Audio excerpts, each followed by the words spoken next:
naturally follow our own interest in this. We will do what we have to.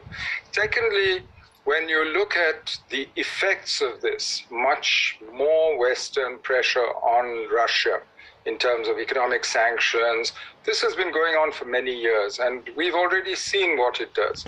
What it does is to consolidate and strengthen the links between Russia and China. And that changes the situation in Asia compared to what we were used to, say, 10 years ago. So we have to be prepared for that. We have to see where that goes. But for us, Russia is an essential partner. And I think what we have done so far in terms of responding to the situation, arguing for diplomacy, and arguing that basically the countries involved have interests which need to be accommodated. After all, if you think of it, the eastern borders of Ukraine are 300 kilometers from Moscow. To have NATO troops 300 kilometers from Moscow changes Russia's security calculus.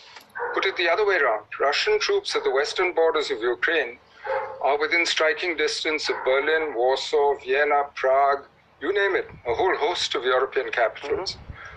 So it seems to me all sides have interests here, core interests, which they need to adjust. They need to negotiate through dialogue, find a solution.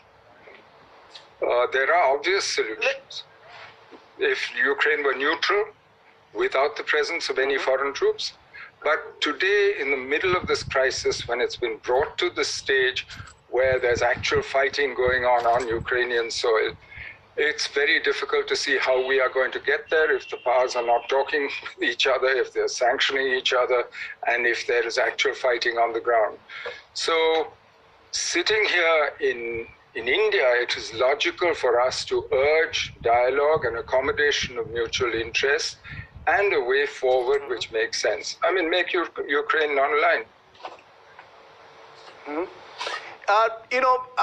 You say that in a way, we seem to have very limited options then, Mr. Menon, because yesterday Prime Minister Modi spoke to the Russian president, called for a cessation of hostilities, called for dialogue. Do we really have any leverage here? Can we, is it best for us to sit out and allow the situation to develop rather than be seen to be taking sides? Is that what you're saying, that India cannot afford to take sides given our close relationship, a past relationship with Russia, and indeed the kind of relationship we share with the United States? Well, what I'm saying is it's not for us to settle this problem. We have not created this problem.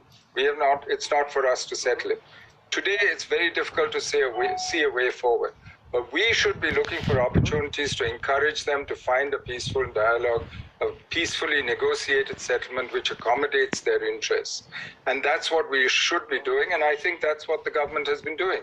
If you look at the public statements that we've made, what the Prime Minister said to President Putin, what we said in the Security Council, I think that's exactly the direction in which we've been pushing. And this has been steady Indian policy.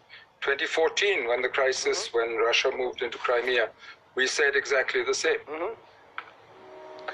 That's right. I could rewind the clock to early 2014 when you were actually NSA. When Russia went into Crimea, India again seemed to take the position that they didn't want to be seen to be overly critical of the Russians. There will be those, though, Mr. Menon, who will say that when Russia advocates the doctrine of limited sovereignty, whether it's for Crimea or whether it's for for Eastern Ukraine, what happens today in Ukraine could well happen in other parts of the world, and including in our neighborhood. So do we need to take a stronger, more principled position on what is clearly an invasion of Ukraine, a violation of its sovereignty? Let's be clear. We take a position based on our interests.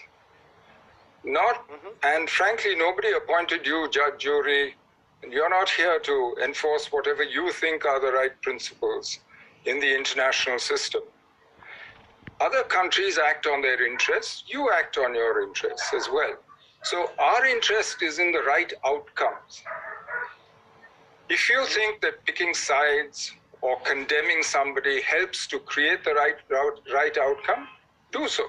But I don't see how that would work in the Ukrainian case. Ascribing blame or fault or picking sides frankly, I don't see how that will lead to the kind of outcome that I've been describing is in our interest, which is a peacefully No, but negotiated accommodation of each other's interests. But God forbid